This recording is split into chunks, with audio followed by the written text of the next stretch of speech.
గురూజీ 72 గంటల్లోనే ఫోన్లోని అద్భుతమైన జ్యోతిష్య పరిష్కారం చూపిస్తారు. నమ్మండి, నమ్మకపోండి, ఇది నిజం. శ్మశాన కాళి రుద్ర చౌడీదేవి ఆరాధకులు నంబర్ 1 వశీకరణ స్పెషలిస్ట్ గురూజీ. మనిషి పుట్టుక నుండి చనిపోయే వరకు వచ్చే అన్ని క్లిష్టమైన సమస్యలకు పరిష్కారం ఇక్కడ లభిస్తుంది. విద్య, ఉద్యోగం, వ్యవహారం, స్త్రీ ప్రేమ, పెళ్లి, సంతానం, స్త్రీ పురుష వశీకరణం, భూవశం, భార్యాభర్తల కలహాలు, కోర్టు సమస్యలు, విడాకుల సమస్యలు, చేతబడి, అప్పుల బాధ, ఇంకా మీకు ఎలాంటి సమస్యలు ఉన్నా 72 గంటల్లోనే. ఓం గం గణపతియే నమః. ఓం నమః శివాయ. ఓం శ్రీ మాత్రే నమః. హయగ్రీవాయ నమః. అందరికీ నమస్కారం. పరాభవ నామ సంవత్సర శుభాకాంక్షలు అందరికీ, ప్రేక్షకుల మహాశయులకి.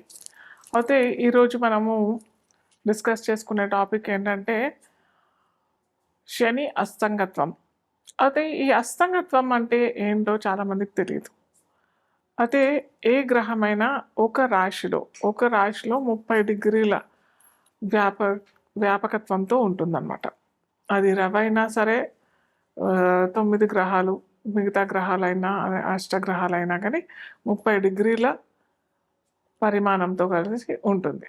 అయితే ఏ గ్రహమైనా రవికి అతి సమీపంలో, దగ్గరలో వచ్చి ఆ వచ్చిన గ్రహం కనుక అతి సమీపంలో అంటే చాలా దగ్గరగా వచ్చేసేసి ఆ గ్రహం రవి నుంచి 10 డిగ్రీల లోపల అంటే ఉదాహరణకి రవి 20 డిగ్రీలలో ఉన్నట్టయితే దానికి సమీప గ్రహము 20 డిగ్రీల లోపల అని అంటే ఒక 15 డిగ్రీలు లేదా 22 డిగ్రీలు, అంటే అటు 20 డిగ్రీల నుంచి 30 డిగ్రీల లోపల అంటే 10 డిగ్రీలు వస్తుంది కదా. అలాగే 10 డిగ్రీల నుంచి 20 డిగ్రీల లోపల ఏదైనా గ్రహం, అంటే ఉదాహరణ తరఫున నేను చెప్తా ఉన్నాను, ఆ గ్రహం కనుక వచ్చినట్టయితే అది అస్తంగత్వం పొందినట్టుగా మనం జ్యోతిష్ శాస్త్రంలో పరిగణిస్తాం. అయితే ఇప్పుడు మనకి శని మీనరాశిలో సంచరిస్తుంది, ఆ సంగతి అందరికీ తెలిసిందే. అలాగే శనితో పాటు రవి అంటే సూర్యుడు కూడా సంచరిస్తున్నాడు. సో ఈ శని రవి సూర్యుడికి అతి సమీపంలో వచ్చింది. ఈ వచ్చిన ఈ దాన్ని మనం ఏమంటామంటే ఇంతకుముందు చెప్పుకున్నాం కదా, 10 డిగ్రీల లోపల వచ్చినట్టయితే దాన్ని అస్తంగత్వం పొందుతుంది అని అంటాం.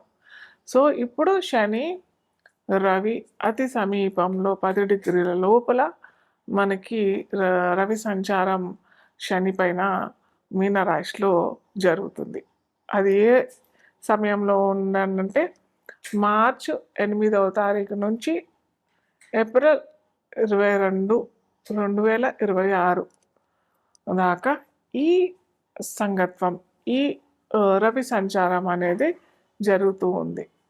సో దీనివల్ల ఏ రాశుల వారికి ఎలాంటి పరిణామం ఎదుర్కోగలుగుతారు, ఎలాంటి సంఘటనలు ఎదుర్కొంటారు, మనము ఒక్కొక్క రాశిగా మనం చూసుకున్నట్టయితే, ముఖ్యంగా ఒక గ్రహం అస్తంగత్వం పొందుతుంది అని అంటే దాని యొక్క కారకత్వాలు, అంటే దాని యొక్క ఫీచర్స్ అన్నీ దెబ్బతింటాయి. అంటే రవి ఉదాహరణకి మనము ఒక బంతి పెట్టామనుకోండి, ఒక బంతి పెట్టి పెద్ద బంతి, దాని పక్కన ఒక చిన్న బంతి వచ్చిందనుకోండి, ఈ బంతి నీడలో ఈ చిన్న బంతి కనిపిస్తుందా? కనిపించదు కదా. సో అలాగే ఇక్కడ ఏమైంది, సూర్యుడు పక్కన శని కూడా పెద్ద గ్రహమే, కానీ అన్నిటికంటే సూర్యమండలంలో మనకి రవి పెద్దదైన గ్రహం, అంటే జ్యోతిష్ శాస్త్రంలో గ్రహంగానే పేర్కొంటాం.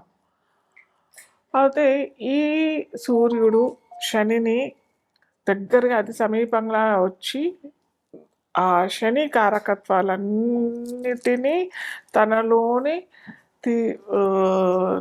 నిగుడుకించుకుంటాడు కాబట్టి దీన్ని మనం అస్తంగత్వం అని పేర్కొంటాం. ఆ శని కారకత్వాలు అంటే ఏంటి? శని అందరికీ తెలిసిందే, కర్మకారకుడు, వృత్తికారకుడు. మన యొక్క కర్మాలన్నిటినీ దహింపజేసేవాడు శని.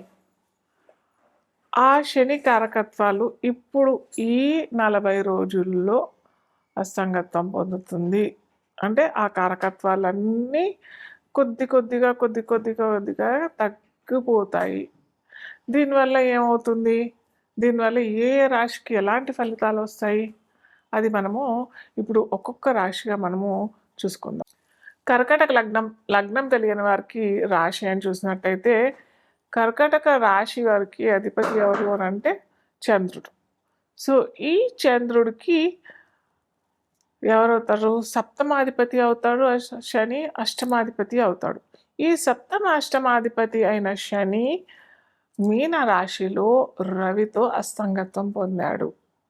సో వీరికి ఏంటంటే అతి సామాన్యులకైనా కానీ లేదా లవ్ అఫేర్స్ ఉన్నవారికి కొద్దిగా జాగ్రత్త. ఎందుకంటే ఇక్కడ సప్తమాధిపతి అయ్యాడు, అష్టమాధిపతి కూడా అయ్యాడు. సో సామాన్యులకి కొద్దిగా వైవాహిక జీవితంలో కొద్దిగా అవరోధాలు లేదా ఇబ్బందులు లేదా తగాదాలు లేదా చిన్న గొడవలు అయ్యే అవకాశాలు. ఎవరన్నా వివాహం చేసుకోవాలి అని అనుకున్న వారు కూడా కొద్దిగా ఏమన్నా పూజలు చేసుకుంటే చాలా మంచిది కర్కాటక రాశి వారు.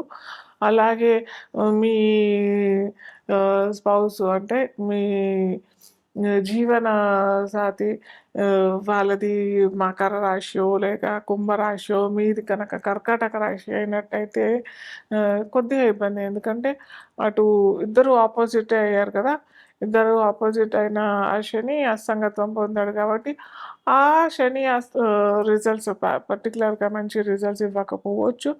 సో ఇలాంటి సమయంలో ఖచ్చితంగా మీరు చాలా కేర్ఫుల్గానే ఉండాలి. మీ మీ కమ్యూనికేషన్ ఎఫెక్ట్లో కొద్దిగా జాగ్రత్తగా,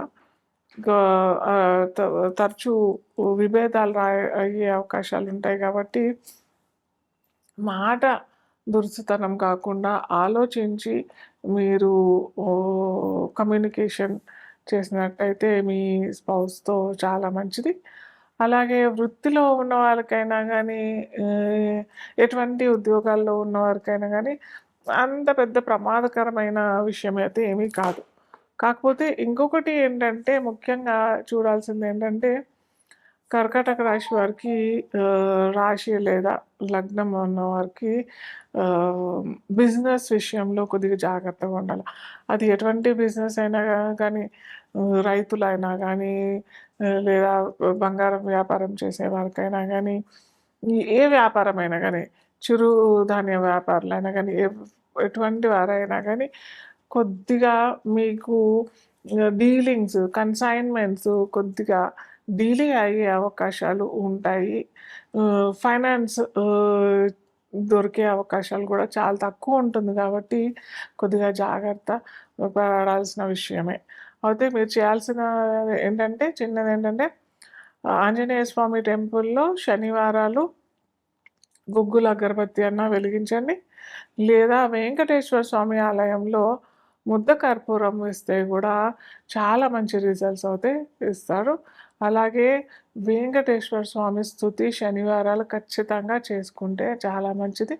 శ్రీరామ జయ రామ జయ జయ రామ అనుకుంటే కూడా మంచి ఫలితాలు అయితే ఇస్తారు.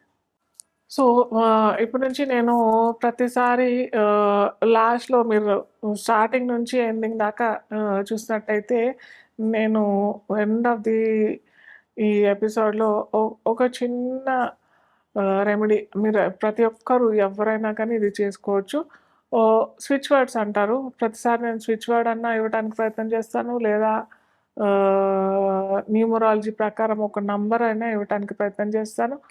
ఆ నంబర్ అన్నా ఆ వర్డ్ అన్నా మీరు కనుక చేసినట్టయితే, ఇది వేదిక్ స్విచ్ వర్డ్, ఇది చేసినట్టయితే మీకు సత్ఫలితాలు అందరికీ లభిస్తాయి. ఇది విద్యార్థులైనా కానీ, గృహిణులైనా కానీ, వ్యాపారస్తులైనా కానీ, ఉద్యోగస్తులైనా కానీ ఎవరైనా చేసుకోవచ్చు. ఒక చిన్న వర్డ్ ఇది, కల్మషి. కల్మషి అనే ఈ వర్డ్ మీరు కనుక రోజు 200 సార్లు, రోజు 200 సార్లు చదివినట్టయితే మీ కోరికలు తీరుతాయి. కోరికలు అనంటే ఏదో ఆహ్, ఆహ్, కా కామక్రోధ వాంఛలు ఇలాంటి కోరికలు కాకుండా సత్కోరికలు, మంచి కోరికలు. మా పిల్లలు ఉన్నతిగా రావాలి, లేదా నాకు వివాహం కావాలి, లేకపోతే నాకు ఉద్యోగం కావాలి. అలాగే కొంతమంది ఉద్యోగం ఏదో చిన్న ఉద్యోగం కాకుండా వారికి ఎంత ఉద్యోగంలో జీతం లభించాలో అంత కాకుండా ఎక్కువ ఆశిస్తుంటారు కూడా. అలాంటి వారికి కాకుండా సత్కోరికలు, మంచి కోరికలు, మీకు సరియైన కోరికలు, కామక్రోధ కోరికలు కాకుండా మీరు కనుక ఇది పఠించినట్టయితే ఖచ్చితంగా మంచి ఫలితాలు ఇస్తాయి. కల్మషి, మళ్ళీ చెప్తున్నాను, కల్మషి ఇది రోజు 200 సార్లు ఖచ్చితంగా నమ్మి చేయండి. ఖచ్చితంగా మంచి ఫలితాలు అయితే మీకు